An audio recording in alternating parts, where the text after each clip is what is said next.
আলু মুকুল গাইস, আজকে আপনাদের দেখাইতে যাচ্ছি যে কিভাবে ওয়ার্ক লিস্টে ক্যালেন্ডার প্রিন্ট করতে যে অনেকে একটু সমস্যা ফেস করেছেন। সেটা হচ্ছে এখানে ক্যালেন্ডার বের করতে গেলে তারিখের মাঝে মাঝে অনেক ভুল হয় এবং বারেও ভুল হয়। সেটা এখন মাইক্রোসফট ওয়ার্ডে অনেক সোজা। তাহলে চলুন দেখা যাক। আমরা প্রথমে এখান থেকে গিয়ে মাইক্রোসফট ওয়ার্ডে যাব।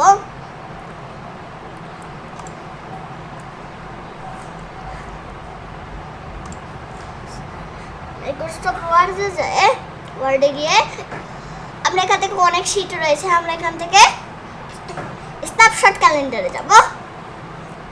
স্ন্যাপশট ক্যালেন্ডারে গিয়ে এখানে আমরা ক্রিয়েটে দিব।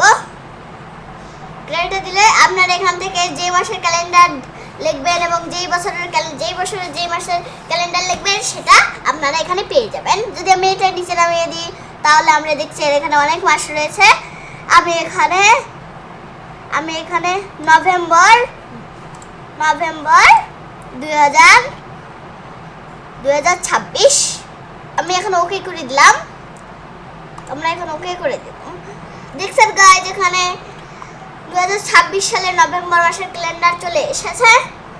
তো গাইজ, আপনারা সহজেই বুঝে গেলেন যে কিভাবে তারিখ বা বার ভুল করা না ছাড়াই কিভাবে ওয়ার্ডে ক্যালেন্ডার প্রিন্ট করবেন।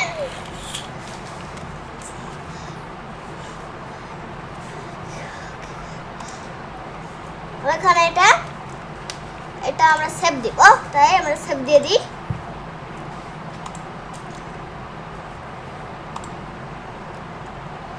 আমরা এটা সেভ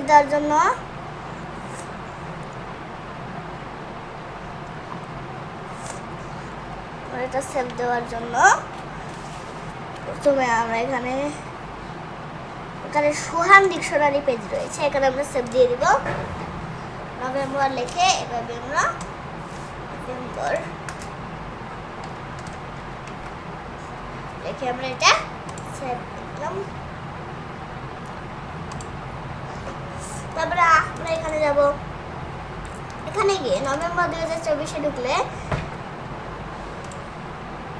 আপনারা দেখতেই পাচ্ছেন যে এখানে ক্যালেন্ডারটি দেখা যাচ্ছে, অর্থাৎ আমি আগে যেরকম ছিল সেরকমই রয়েছে। তো গাইজ, আপনারা বুঝে গেলেন যে কিভাবে সহজে এই কাজটা করবেন।